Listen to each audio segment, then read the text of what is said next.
আসসালামু আলাইকুম। আমি রিদওয়ান ফ্রম ভেন্ট নেক্সট। গত ২ বছরে আমি সবচেয়ে বেশি যে প্রশ্নটা পেয়েছি সেটা হচ্ছে বাংলাদেশ থেকে স্ট্রাইপ বিজনেস অ্যাকাউন্ট কিভাবে খুলবো। কেউ বলে অসম্ভব, কেউ বলে ভিপিএন লাগবে, কেউ বা বলে ইউএস এলএলসি করলেই হয়ে যাবে। কিন্তু আসল সত্যটা কি সেটা হচ্ছে আজকের ভিডিওতে আমি শুরু থেকে শেষ পর্যন্ত পুরো রোড ম্যাপ দেখাবো। আর ভিডিওটা শেষ হলে আপনি বুঝতে পারবেন আপনার জন্য স্ট্রাইপ আদৌ সঠিক কিনা, আর যদি হয় তাহলে কোথা থেকে শুরু করবেন। তো মেইন পার্ট হচ্ছিল আজ বাংলাদেশ থেকে স্ট্রাইপ বিজনেস অ্যাকাউন্ট কিভাবে খুলবেন সেটার একটা কমপ্লিট গাইডলাইন, এবং এটা হচ্ছিল একটা স্লাইড শোর মাধ্যমে আমি আপনাকে দেখাবো। ইভেন পুরোপুরি ডিসক্রাইব করার চেষ্টা করব। প্রথমত আজকে যা শিখবেন সেটা হচ্ছে স্ট্রাইপ কি, বাংলাদেশ থেকে করা যায়, কি কি লাগতে পারে, ইউএস এলএলসি ইউকে এলটিডি কি লাগবে কিনা, বা এটা কি অ্যাকচুয়ালি কোনো রকেট সায়েন্স কিছু কিনা, ইআইএন ট্যাক্স আইডি কি বা লাগবে নাকি, ব্যাংক অ্যাকাউন্ট, কমন যে মিস্টেক্সগুলো আমরা করে থাকি, অ্যান্ড কমপ্লিট রোড ম্যাপ। এই ভিডিওতে শুধু আমি অ্যাকাউন্ট ক্রিয়েট করার ভিডিও বানাচ্ছি না, আমি চাই পুরো ইকোসিস্টেমটা বুঝেন। কারণ অ্যাকাউন্ট ক্রিয়েট করলে বিজনেস তৈরি হয় না, to be honest. Okay, Stripe কি এটা একটু বোঝার জন্য আমরা একটু একটা গ্রাফিক্যাল বিষয়ে যাই। ধরুন আমাদের একটা স্টোর আছে, বাংলাদেশে একটা স্টোর আছে। এখন বাংলাদেশের স্টোরটা আমার হচ্ছে হলো কি করবো, আমার হচ্ছে কার্ড পেমেন্ট নেওয়া দরকার। সেক্ষেত্রে আমি হচ্ছে হলো যদি আমি ইন পার্সন, আমি যদি একটু মার্ক করে দেখাই তাহলে বেটার হবে। আমি হচ্ছে হলো এই পার্টটাতে আসি, যে আমি ইন পার্সন হচ্ছে পেমেন্ট নিব। ইন পার্সন পেমেন্ট নিতে হলে আমার কার্ডের পেমেন্ট হচ্ছে ম্যান্ডেটরি আমি ধরি, যেহেতু আমি ইন্টারন্যাশনাল ব্যবসা হিসেবে চিন্তা করলে তো আমার বিকাশ নগদ রকেট কাজে আসবে না, তাই না? তো এখানে কিছু ভুলভ্রান্তিগুলো আমি একটু ক্লিয়ার করে দিই। তার আগে হচ্ছে হলো অনেকে মনে করে যে স্ট্রাইপ একটা ব্যাংক। আসলে স্ট্রাইপ কোনো ব্যাংক না, স্ট্রাইপ হচ্ছে একটা পেমেন্ট প্রসেসর। আপনার যদি website, SaaS, agency, digital product, Shopify store, freelancer business করেন, তাহলে অনলাইন পেমেন্ট কালেক্ট করার জন্য স্ট্রাইপ অন্যতম একটা জনপ্রিয় প্ল্যাটফর্ম। এখন স্ট্রাইপটা আসলে মানে মূলত কি, এটা কিভাবে কাজ করে এটা বুঝতে হবে। এটা বোঝার জন্য হচ্ছে আমরা এই স্লাইড পয়েন্টে আমরা একটু বুঝি। আমাদের একটা স্টোর আছে, স্টোরটা হচ্ছে হলো যে কোনো স্টোর হইতে পারে। তো আমরা নর্মালি কি করব, স্টোরে যাব, যাওয়ার পর আমাদের যে কার্ড আছে ব্যাংক কার্ড, সেই ব্যাংক কার্ডের মাধ্যমে আমরা পে করতে চাইলে তারা আমাদেরকে একটা পস মেশিন দিবে। এই পস মেশিন হচ্ছে এসে আমরা তাকে কার্ড দিব বা কার্ড সোয়াপ করব, কিংবা একটা মানে এনএফসির মাধ্যমে স্ক্যান করব। সেক্ষেত্রে হচ্ছে পসের মাধ্যমে পেমেন্টটা অ্যাকসেপ্ট হবে। বিষয়টা কিন্তু এরকমই। যখন আমরা এটা ফিজিক্যাল স্টোরের ব্যাপারে চিন্তা করব, আর যখন আমরা ওয়েবসাইটের দিকে যাব বা অনলাইন একটা প্রেজেন্সের দিকে যাব, তখন কিন্তু আমাদের পস আর কোনো কাজে আসবে না, কারণ পস মেশিনটা তো আর আমরা ওই মানুষকে দিতে পারবো না। সে থাকে রংপুর, আমার ব্যবসা হচ্ছে হলো বাংলা মানে sorry, ঢাকাতে। তাহলে তো আমি পস মেশিনটা দিতে পারতেছি না। তাহলে তো আমার তো একটা পেমেন্ট অ্যাকসেপ্ট করতে হবে। এখানে একটা প্রসেসর কাজ করে পসের মতো করে, সেম প্রসেস পসের মতো। জাস্ট ওরা হচ্ছে অনলাইনে কার্ডের ইনফরমেশন এন্ট্রি করে এই প্রসেসরের মাধ্যমে পেমেন্টটা কনফার্ম করলে দুইটা সিস্টেম থেকে হচ্ছে ব্যাংকে যায় পেমেন্টটা ঢুকে। যদি সহজ ভাষায় বলি, পস একটা পেমেন্ট প্রসেসর, তাই না? পস হচ্ছে একটা পেমেন্ট প্রসেসর, যে কিনা ইন হ্যান্ড বা ইন পার্সন পেমেন্টটা নিচ্ছে। আর যখন আমরা অনলাইন প্রেজেন্সে যাব, তখন হচ্ছে হলো একটা প্রসেসরের মাধ্যমে হচ্ছে আমরা টাকাটা ব্যাংকে নিব। পসের মাধ্যমে ব্যাংকে যাবে, প্রসেসরের মাধ্যমে ব্যাংকে যাবে। ভ্যারি করতেছে হলো আপনি ফিজিক্যালি নিচ্ছেন আর অনলাইনে নিচ্ছেন। বিষয়টা হচ্ছে এরকম। তো এখন বিষয়টা হচ্ছে এই প্রসেসরটা কারা হইতে পারে, সেই প্রসেসরটা হইতে পারে স্ট্রাইপ। এখানে আমি ক্লিয়ার করতে পারলাম যে আসলে স্ট্রাইপ বিষয়টা কি। ওকে, আমি একটু সময় দিবেন, আমি সেটা। ওকে, নেক্সট স্লাইডে যাই আমরা। বাংলাদেশ থেকে কি স্ট্রাইপ করা যায়? এটা সবচেয়ে বড় প্রশ্ন। উত্তরটা এক লাইনে দেওয়া যায় না সত্যি কথা বলতে গেলে, কারণ স্ট্রাইপ কান্ট্রি অ্যাভেলেবিলিটি আছে, বিজনেস স্ট্রাকচার, ডকুমেন্টেশন আর রিভিউ প্রসেস সবকিছুর উপরে নির্ভর করে। তাই ইউটিউবে যেসব শর্ট ভিডিও দেখে মানুষ 2 মিনিটে স্ট্রাইপ খুলে ফেলবো, সেটা বাস্তবসম্মত ধারণা না অ্যাকচুয়ালি। বাস্তবসম্মত ধারণা চিন্তা ভাবনা করে করতে গেলে অ্যাকচুয়ালি চিন্তা ভাবনা যদি আপনি ভালো করে চিন্তা করেন, স্ট্রাইপ খোলার জন্য আপনার একটা বিজনেস স্ট্রাকচারের প্রয়োজন পড়ে। বিজনেস স্ট্রাকচার যদি আপনার ঠিক না থাকে, তাহলে আপনি স্ট্রাইপ অ্যাকাউন্ট ইউজ করতে পারবেন না। সবচেয়ে বড় কথা হচ্ছে licence. Bangladesh actually stripe allow করে না, বাংলাদেশ থেকে স্ট্রাইপ অ্যাকাউন্ট করা যায় না। আপনার বাংলাদেশি লাইসেন্স হোক কিংবা আপনার পাসপোর্ট হোক, আপনি পারবেন না বাংলাদেশ থেকে খুলতে, কারণ বাংলাদেশ স্ট্রাইপের হোয়াইট লিস্টে নাই। হইতে পারে আমাদের বাংলাদেশের যে ব্যাংকিং রুলস রেগুলেশনস, সেটার কারণে আমরা করতে পারি না। তো বাংলাদেশ থেকে স্ট্রাইপ খোলার যে প্রসেসগুলো, সেটার প্রসেস হচ্ছে হলো ইউএস এলএলসি কিংবা ইউকে এলটিডি বা ফরেন কোনো এন্টিটি ওপেন করা। হতে পারে সাপোর্টেড কান্ট্রিগুলোর মধ্যে যে কোনো একটা সাপোর্টেড কান্ট্রি, কানাডা, নেদারল্যান্ড, দেন হচ্ছে হলো আপনার কোরিয়া মেবি অ্যাভেলেবেল নাই। তারপর হচ্ছে পর্তুগাল, ফ্রান্স, ব্রাজিল, এরকম কোনো কান্ট্রি হইতে পারে যে কান্ট্রিতে আপনি একটা বিজনেস এন্টিটি খুলে, এলএলসি কিংবা এলটিডি, এগুলো হচ্ছে এলএলসি এলটিডি হচ্ছে একটা বিজনেস লাইসেন্সের ধরন। বাট যখন আপনি একটা বিজনেস এন্টিটি চিন্তা করবেন, মানে বিজনেস লাইসেন্স, ওই লাইসেন্স যখন আপনি সাপোর্টেড কান্ট্রিতে ওপেন করবেন, তখন হচ্ছে আপনি স্ট্রাইপ অ্যাকাউন্ট বাংলাদেশ থেকে ওপেন করতে পারবেন। বাংলাদেশে কিভাবে? আপনার বিজনেস এন্টিটি ধরেন ব্রাজিলে কিংবা ইউএসএতে কিংবা ইউকেতে, এটা কিন্তু একটা বিজনেস এন্টিটি, বিজনেসের একটা লাইসেন্স, বাট কার নামে? সেটা আপনার নামে। আপনি কোথায়? আপনি বাংলাদেশে। আপনার বাংলাদেশের একটা পাসপোর্ট থাকলে আপনি করতে পারবেন, কিন্তু বিজনেস লাইসেন্স সাপোর্টেড কান্ট্রির মধ্যে হইতে হবে। হুম। কারা কারা স্টাইপ ব্যবহার করতে পারে? এখন এখানে বিশেষ করে বলতে গেলে ফ্রিল্যান্সার্স, এজেন্সি, সাস, তারপর হচ্ছে ক্রিয়েটর্স, যারা কন্টেন্ট ক্রিয়েটর করে, কন্টেন্ট ক্রিয়েশন করে, ডিজিটাল প্রোডাক্ট যাদের আছে, বা শপিফাই। আপনি যদি ফ্রিল্যান্সার হন, এজেন্সি চালান, স্যাস বানান, কোর্স বিক্রি করেন কিংবা ডিজিটাল প্রোডাক্ট সেল করেন, তাহলে স্ট্রাইপ আপনার জন্য একটা বিজনেস এর জন্য গুরুত্বপূর্ণ হতে পারে। কি কি লাগবে? কোশ্চেন তো আসতে পারে যে আসলে আমি স্ট্রাইপ খুলবো, তো আমার কি কি লাগবে? আমি বাংলাদেশ থেকে পারতেছি, তাহলে আমার কি কি লাগতে পারে? এখানে সর্বপ্রথম আসবে হলো বিজনেস। আপনার বিজনেসটা কি? একটু আগে যেটা আমি বললাম লাস্ট স্লাইডে, কারা স্ট্রাইপ ব্যবহার করতে পারে? Freelancers, agency, SaaS, course, digital product sale করে কিংবা একটা ইন্টারন্যাশনাল ব্যবসা করতে পারে যেটা ডিজিটালি সার্ভ করা পসিবল। ডিজিটালি সার্ভ করা পসিবল হতে পারে কোনো ফিজিক্যাল প্রোডাক্ট, হতে পারে কোনো ডিজিটাল প্রোডাক্ট, যেটা আপনি ইন্টারন্যাশনালভাবে সার্ভ করতে পারবেন বা কাস্টমার কাছে পৌঁছায় দিতে পারবেন। তো সেক্ষেত্রে হচ্ছে হলো আপনি স্ট্র্যাপ অ্যাকাউন্ট ব্যবহার করতে পারবেন। অ্যান্ড এটার জন্য সর্বপ্রথম প্রয়োজন হচ্ছে একটা বিজনেস। আমি বিজনেস তাহলে বুঝলাম, তাহলে এরপরে কি লাগবে? Business licence. হতে পারে সেটা যে কোনো সাপোর্টেড কান্ট্রির এন্টিটি লাইক ইউএসএ কিংবা ইউকে কিংবা আদার্স কোনো সাপোর্টেড কান্ট্রির মধ্যে আপনি একটা এন্টিটি ওপেন করতেছেন। দেন তারপর প্রয়োজন পড়বে একটা ট্যাক্স আইডি, ইআইএন। তারপর হচ্ছে একটা ওয়েবসাইট প্রয়োজন পড়বে, যে ওয়েবসাইটের মাধ্যমে আপনি সার্ভ করবেন। দেন একটা বিজনেস ইমেল থাকাটা আবশ্যক, না থাকলেও সমস্যা নেই, বাট একটা প্রফেশনালিজম দেখায়। দেন আছে একটা বিজনেস ব্যাংকিং। এরপর হচ্ছে আপনি যে একটা স্ট্রাইপে অ্যাপ্লিকেশন করতে পারবেন।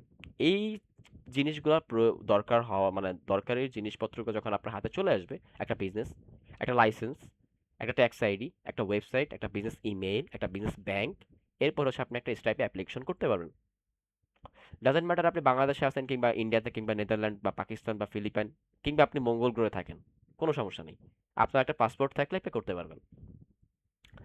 ওকে, নেক্সট স্লাইডে আমরা কি দেখছি? ইউএস এলএলসি কি? এখানে সবচেয়ে বেশি মানুষ কনফিউজড হয়, যেটা আমি এর আগে আপনাদেরকে বুঝিয়ে আসতেছি বারবার, যে বিষয়টা ইউএস এলএলসি বা ইউকে এলটিডি কি, কেন করে, সবাই কি করবে নাকি দরকার নেই, এগুলো আমি পরের ভিডিওতে বিস্তারিত দেখাবো। আজকে শুধু এতটুকু আমি বলতে পারি, অনেকে নন রেসিডেন্ট ফাউন্ডার বৈধভাবে বিজনেস এন্টিটি তৈরি করে স্ট্রাইপ অনবোর্ডিং এর জন্য আবেদন করেন, এবং এই বৈধ এন্টিটি থাকলে বা লাইসেন্স থাকলে, এটা আমরা পরের কোনো ভিডিওতে না, ইনশাল্লাহ নেক্সট ভিডিওতে আমরা ইউএস এলএলসি এবং ইউকে এলটিডি দুইটা পার্ট বাই পার্ট দেখাবো, যে আসলে এই দুইটা জিনিস কি, এটা কিভাবে করা যেতে পারে। তো আমি জাস্ট সিম্পলি ধারণা দিতে পারি এই দুটা হচ্ছে একটা লাইসেন্স বা এন্টিটি, যেটা আপনি অন্য কোনো সাপোর্টেড স্ট্রাইপের সাপোর্টেড কান্ট্রিতে ফর্ম করলে পরে আপনি এদের লাইসেন্সের ডকুমেন্টেশনস ইউজ করে আপনি স্ট্রাইপের অনবোর্ডিং ক্লিয়ার করতে পারবেন কিংবা অ্যাপ্লিকেশন করতে পারবেন। এখন আমরা একটু বিস্তারিত বুঝি ইউএস এলএলসি ইউকে এলটিডি কি শর্ট ভাষায়। ভিডিও তো আসতেই পারে স্বাভাবিকভাবে, বাট আমরা যদি শর্টভাবে যদি এই বিষয়টা না বুঝি, তাহলে পরবর্তী স্টেপগুলো আমরা বুঝতে পারবো না।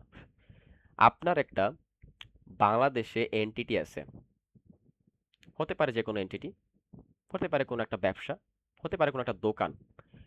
এটা আপনি একটা ট্রেড লাইসেন্স করছেন বাংলাদেশে, আম সরি, মার্কটা কাজ করতেছে না। আপনি একটা বাংলাদেশে একটা ট্রেড লাইসেন্স করছেন, ট্রেড লাইসেন্স করার কারণে আপনি কাস্টমারের এন্ড থেকে ব্যবসা করতে পারতেছেন, মানে লিগালি, অ্যান্ড কাস্টমার থেকে পেমেন্ট নিতে পারতেছেন লিগালি। ট্যাক্সের ঝামেলা আপনি মুহূর্তেই সলভ করতে পারতেছেন এই লাইসেন্সের কারণে, ইজিলি। যখন আপনি ইন্টারন্যাশনাল চিন্তা করবেন তখন হচ্ছে বিষয়টা যাবে হচ্ছে গ্লোবালি। গ্লোবালি চিন্তা করলে আপনি যে কান্ট্রিটা চুজ করতেছেন সেই কান্ট্রির গভর্নমেন্টের কাছে হচ্ছে হলো আপনার কোম্পানির ডকুমেন্ট সাবমিট করতে হবে। আফটার দ্যাট হচ্ছে হলো আপনি অ্যাপ্রুভাল পাওয়ার পরে আপনি হচ্ছে ইন্টারন্যাশনালি তাদের কাছ থেকে কার্ডে পেমেন্ট নেবেন বা যে কোনো মাধ্যমে পেমেন্ট নেন বা আপনি ব্যবসা করার বৈধতা পাবেন। এটা এক প্রকার হচ্ছে হলো লাইসেন্স করা বা লাইসেন্সের ধরন বা লাইসেন্স বলতে যেটা আমরা বুঝি। আশা করি এখানে হচ্ছে হলো কারো কোনো কনফিউশনস থাকবে না যে আসলে এলএলসি এলটিডি কি। অ্যাকচুয়ালি এলএলসি এলটিডি এটা কোনো কোশ্চেন্স হয় না। বলতে পারেন যে আসলে এনটিটি কি বা বিজনেস লাইসেন্স কি। এলএলসি এলটিডি হচ্ছে ব্যবসার ধরন বা কোম্পানি লাইসেন্সের ধরন, আম সরি। আর যখন আপনি হচ্ছে গ্লোবালি চিন্তা ভাবনা করবেন, কারণ বাংলাদেশে বসে আমি আছি, বাংলাদেশের ট্রেড লাইসেন্স করলে কিন্তু আমি ডোমেস্টিক ভাবে ব্যবসা করতে পারতেছি, ইন্টারন্যাশনাল কিন্তু ব্যবসা করতে পারবো না, কারণ বাংলাদেশি লাইসেন্স ইন্টারন্যাশনালি ভ্যালিড বা গ্রহণ করবে না, কোনো কান্ট্রি গ্রহণ করবে না, কারণ তারা চাবে যে আপনি ওই কান্ট্রিতে ট্যাক্স দেন। বাংলাদেশে কেন ট্যাক্স দিবেন? আপনি ব্যবসা করতেছেন ওই দেশে, বাংলাদেশে ট্যাক্স দিবেন, বিষয়টা হলো? এই জন্য হচ্ছে হলো আপনার ওই দেশে ব্যবসা করার জন্য একটা এন্টিটি করতে হয়, যেখানে ট্যাক্সেশনটা ক্লিয়ার রাখতে হয় এবং ওই কান্ট্রির বৈধতা আপনি পাবেন, ওই কান্ট্রিতে ব্যবসা করার পারমিশন পাবেন। এরপরে আপনার বিষয় যাই, ট্যাক্স আইডি ইএন কি? আচ্ছা, এটা একটা মূল কোশ্চেন। এখানে হচ্ছে হলো সবাই কনফিউজ হতে পারে, আসলে দেখা যায় যে এটা আসলে কি। এলএলসি করার পর আর একটা শব্দ যেহেতু শুনবেন ইআইএন, বা ইউকেএলটিডি করার পর আপনি শুনবেন ট্যাক্স আইডি, বা আদার্স যেসব সাপোর্টেড কান্ট্রিতে যখন আপনি একটা এন্টিটি করবেন সেই এন্টিটিতে একটা ট্যাক্স আইডি মাস্ট বি আপনাকে দিবে। এটা বিজনেসের ট্যাক্স আইডেন্টিফিকেশন নাম্বার এর মতো কাজ করে। এটা কিভাবে পাওয়া যায়, কতদিন লাগে, এসএসএন ছাড়া পাওয়া যায় কিনা, বা ওই কান্ট্রির আইডি কার্ড থাকা লাগে কি থাকা লাগে নাকি, এটা একটা পুরো ভিডিও আমরা আলাদা করে দেখব। বাট আমি যদি সংক্ষিপ্তভাবে বলি, এই ট্যাক্স আইডির মাধ্যমে হচ্ছে হলো আপনি স্ট্রাইপ বিজনেস ব্যাংক অ্যাকাউন্ট ওই কান্ট্রিতে বিজনেস করার পারমিশন পাবেন। এই মূলত এই নাম্বারটা হচ্ছে সবচেয়ে বেশি ইম্পর্টেন্ট, 9 ডিজিটের হয়, কোনো কোনো ক্ষেত্র বিশেষে 11 ডিজিটেরও হয়ে থাকে। সো এই আইডিটার মাধ্যমে হচ্ছে হলো আপনি ওই কান্ট্রিতে ওই কান্ট্রির বিজনেস ব্যাংকিং গেটওয়েজ এভরিথিং হচ্ছে আপনি ব্যবহার করতে পারবেন। আর ওই গেটওয়ে এবং ব্যাংকগুলো হচ্ছিল এই আইডির মাধ্যমে ট্যাক্সেশনগুলো ক্লিয়ার রাখবে। ব্যাংক, ভালো কোশ্চেন। এখন স্ট্রাইপ খুললাম, লাইসেন্স করলাম, ব্যাংক কোথা থেকে আসবে, মানে ব্যাংক পাবো কোথায়? কারণ আমার স্ট্রাইপ থেকে তো পেমেন্ট কালেক্ট করতে হবে, কারণ টাকা তাহলে কোথায় যাবে? এখানে তো তাহলে ব্যাংকের কোশ্চেনটা আসবে। বিজনেস ব্যাংক নিয়ে আলাদা সিরিজ করব, বাট সংক্ষিপ্তভাবে বলি, কারণ যেহেতু এটা স্ট্রাইপ পারপাস ভিডিও, তাহলে আমি শুধুমাত্র স্ট্রাইপ নিয়ে আমি ভিডিওটা আর কি কমপ্লিট করার চেষ্টা করতেছি। এতটুকু বলে রাখতে পারি, আপনি যদি একটা লাইসেন্স করেন লিগ্যালি, যখন আপনি স্ট্রাইপের জন্য লাইসেন্স করবেন, তার পাশাপাশি আপনি একটা বিজনেস ব্যাংক অ্যাকাউন্ট ওপেন করতে পারবেন। বিজনেস ব্যাংক অ্যাকাউন্ট হতে পারে অনেক কিছু, ওয়াইজ, ফিনটেক ব্যাংক বলে এদেরকে আমি জাস্ট কয়েকটা ফিনটেক ব্যাংকের নাম বলি। ওয়াইজ, ওয়ার্ল্ড ফার্স্ট, জায়লা, তারপর হচ্ছে হলো মার্কিউরি, রিলে। মার্কিউরি বর্তমানে অ্যাভেলেবেল না বাংলাদেশে, বাট আমি জাস্ট নাম বলতেছি। এরকম বহুত আরো ফিনটেক ব্যাংক আছে, পেওনিয়ার বিজনেস আছে, পেওনিয়ার পার্সোনাল আছে। পার্সোনাল ইউজ করা যায় না, চাইলে পরে ইউজ করতে পারবেন, বাট ট্রানজ্যাকশন একটা লিমিট থাকে। আপনার বিজনেসের লেনদেন আসবে হলো মনে করেন পার মান্থ 15 থেকে 20 হাজার ডলার, পাউন্ড, সিএডি, ইউরো, যে কোনো কারেন্সি। সেই কারেন্সিটা অ্যাকসেপ্ট করার মতো আর কি, যে হজম করার ক্ষমতাটা সেটা পার্সোনাল অ্যাকাউন্টে থাকে না। আপনার সেক্ষেত্রে কমপ্লায়েন্সের মানে ইস্যুতে পড়তে হবে। সো এইটা হচ্ছে হলো আর কি ওভারকাম করার জন্য আমাদের বিজনেস ব্যাংকিং এর দিকে ঝুঁকতে হয়। আর যখন আমরা স্ট্রাইপ খুলতে যাব তখন আমাদের লাইসেন্স করতে হবে, আর লাইসেন্স করলে আমরা একটা বিজনেস ব্যাংক অ্যাকাউন্ট খুলতে পারবো। অ্যান্ড এই বিজনেস ব্যাংক নিয়ে পরে আমরা আলাদা একটা সিরিজ করবো, যেখানে হচ্ছে আমরা বিজনেস ব্যাংক অ্যাকাউন্ট খোলা নিয়ে কিভাবে খুলতে হয় এবং কোন কোন ব্যাংক চুজ করা আমাদের জন্য বেটার হবে সেই বিষয়ে আমরা আলাদাভাবে জানবো ইনশাল্লাহ। ওকে, বিগেস্ট মিস্টেক্স যেটা আমরা আবার বর্তমান সময়ে করে থাকি, কারণ আমি সবচেয়ে বেশি যে ভুলগুলো দেখি, মানুষ শর্টকাট খুঁজে। কিন্তু স্ট্রাইপের মতো প্ল্যাটফর্ম দীর্ঘমেয়াদে সঠিক তথ্য এবং বৈধ বিজনেস সেট আপই গুরুত্বপূর্ণ। কারণ বৈধতা না থাকলে আপনি হচ্ছে হলো স্ট্রাইপে শর্টকাট খুঁজে লাভ হবে না। শর্টকাট নেই সত্যি কথা বলতে গেলে। আমি শর্টকাট অনেকভাবেই দেখাইতে পারি, বাট এই শর্টকাট হচ্ছে হলো ইন দি এন্ড আপনার লং টার্মের জন্য কোনো সলিউশন হবে না। তাহলে আমরা মিস্টেকগুলো দেখি। ফেক অ্যাড্রেস, স্ট্রাইবার অনবোর্ডিং এ গেলে অ্যাড্রেসের একটা রিকোয়ারমেন্ট আছে, সেখানে আমরা একটা ফেক অ্যাড্রেস দিচ্ছি। কাউন্টারফিট মার্কেট, এটা আমরা একটু বুঝি। মার্কেটে রেডিমেড স্ট্রাইপ পাওয়া যায় কিনতে, অন্যের লাইসেন্সের মাধ্যমে, অন্যের আইডেন্টিফিকেশন ইউজ করে একটা স্ট্রাইপ অ্যাকাউন্ট ক্রিয়েট করা থাকে, সেটা আমরা কিনি। এগুলাকে বলা হচ্ছে কাউন্টারফিট মার্কেট, যেখান থেকে আমরা কিনি। তো কাউন্টারফিট মার্কেট থেকে যদি আমরা স্ট্রাইপ অ্যাকাউন্ট কিনলাম, সমস্যা নেই, 2-3 দিন ইউজ করবো, সাসপেন্ড হয়ে যাবে। কারণ কি?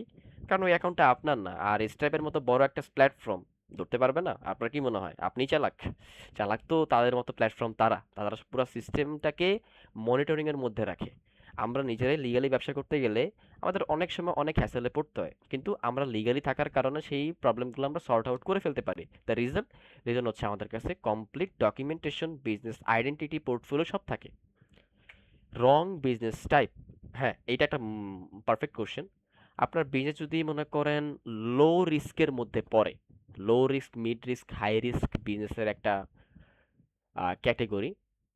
আপনার ব্যবসা ধরেন হচ্ছে ডেটিং এর ব্যবসা, আপনার ব্যবসা ধরেন হচ্ছে লাইভ স্ট্রিমের ব্যবসা, আপনার ব্যবসা ধরেন এমন কোনো প্রোডাক্ট যেগুলো হচ্ছে হলো লিগালি পারমিসেবল না, বা ওয়ার্ল্ড ওয়াইড সব কান্ট্রি এগুলো অ্যালাউ করে না, সেগুলো হাই রিস্ক।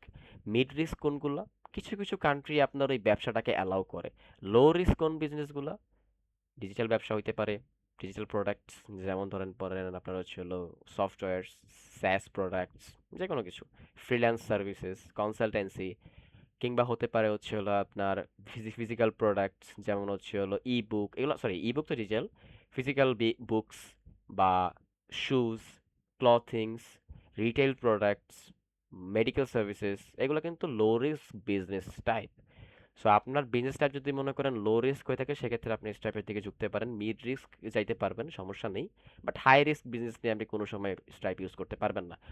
অ্যাটলিস্ট আমি আপনাকে বলতে পারি টিকতে পারবেন না।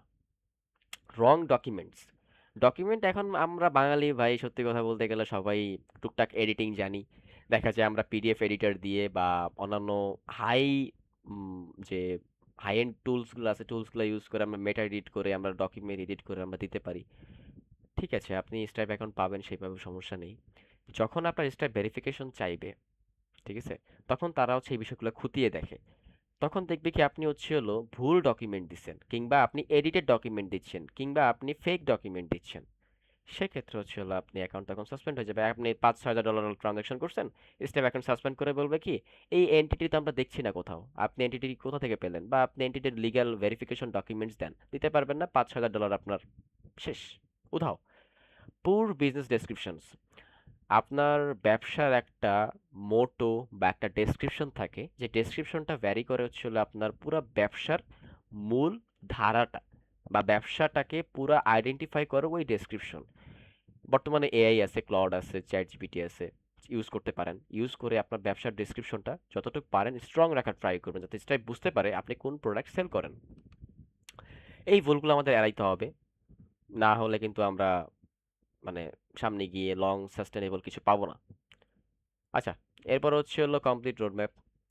যেহেতু আমরা বিজনেস আইডিয়া আছে, এলএলসি এলটিডি পাইলাম, ট্যাক্স আইডি, তারপর website, business banking, stripe account, application review, approval, এটা হচ্ছে কমপ্লিট একটা রোড ম্যাপ। এখন কমপ্লিট রোড ম্যাপ তো বুঝলাম ভাই, এখন এই রোড ম্যাপটা কারা দিবে? আমরাই তো দিলাম। তাহলে এই রোড ম্যাপের উপরে কাজ করে দিবে কারা? কোশ্চেন আছে। মার্কেটে অনেক এজেন্সিস আছে, কনসালটেন্সি সার্ভিসেস দিয়ে থাকে, যারা হচ্ছে আপনার এই পুরো প্রসেসটা কমপ্লিট করে। বাট ডেডিকেটেডলি হাইনোগো বর্তমানে হচ্ছে হলো আপনাদেরকে এরকম সার্ভিস দিতে পারবে, যেটা হচ্ছে হলো আপনি US LLC, UK Ltd, even related যে সার্ভিসেসগুলো আছে, রিলেটেড সার্ভিসেসগুলো আমরা নিতে পারেন। ইভেন ইভেনচুয়ালি যদি আপনি চান যে না, আমি শুধুমাত্র স্ট্রাইপই নিব, আমার বিজনেস ব্যাংক অ্যাকাউন্ট আছে, আপনি সিঙ্গেল গেটওয়ে ফরমেশনে করতে পারবেন। বর্তমানে আমাদের Stripe business consultation, hub business consultation, Shopify pay consultation, Square business consultation, এরকম বহুত রকম সার্ভিসেস আমাদের বর্তমানে অ্যাভেলেবল আছে ফুল ওয়ার্ল্ড, হোল বাংলাদেশের মধ্যে। আমাদের কাছে রিচেস্ট সার্ভিসেস আপনারা খুঁজে পাবেন। এই স্পেসিফিক সার্ভিস যেটা আপনি অন্য কোথাও না পেলে আমাদের এখানে পাবেন। সাজেস্ট লাইক আপনি একটা এলএলসি করতে চাচ্ছেন, এখন আপনার তো এলএলসি করবেন, নর্মালি ইন্টারন্যাশনাল ওয়েবসাইটগুলো কিভাবে কাজ করে? যাবেন, একটা এলএলসি করার জন্য একটা প্যাকেজ চুজ করবেন, গেট স্টার্টে ক্লিক করবেন। গেট স্টার্টে ক্লিক করার পর লেট স্টার্ট, দেন আপনার মতো করে আপনি সম্পূর্ণ ইনফরমেশন ফাইলিং করে পেমেন্ট করবেন, কনফার্ম হবে উইদিন 2 to 3 বিজনেস ডেজের মধ্যে আপনার এলএলসি কনফার্ম হয়ে যাবে। বিষয়টা কি সহজ হয়ে গেল না? তো এই সহজ করার কাজটা করে হচ্ছে হাইনোগো, যে কিনা আপনার ফাইন্যান্স এবং বিজনেস কর্পোরেট। সো যদি আপনার এরকম কোনো সার্ভিসেস প্রয়োজন পড়ে থাকে, সেক্ষেত্রে ছিল আপনি অবশ্যই ভিজিট করতে পারেন www.hainogo.com, কিংবা আমাদের হোয়াটসঅ্যাপ নাম্বার ডেসক্রিপশন বক্সে থাকবে, আমাদের কন্ট্যাক্ট ইনফরমেশন থাকবে। চাইলে পরে আমাদের সাথে কন্ট্যাক্ট করে কনসালটেশন নিয়ে আপনার সঠিক গাইডলাইনটা আপনি বুঝে নিতে পারেন। তো আজকের ভিডিও হচ্ছে এই পর্যন্তই। ভালো থাকবেন, সুস্থ থাকবেন, আমাদের জন্য দোয়া করবেন। অ্যান্ড ইনশাল্লাহ আমরা হচ্ছে নেক্সটে আরও কিছু ভিডিও এখন রোডম্যাপ নিয়ে আসছি, রেগুলার ভিডিওস পাবেন।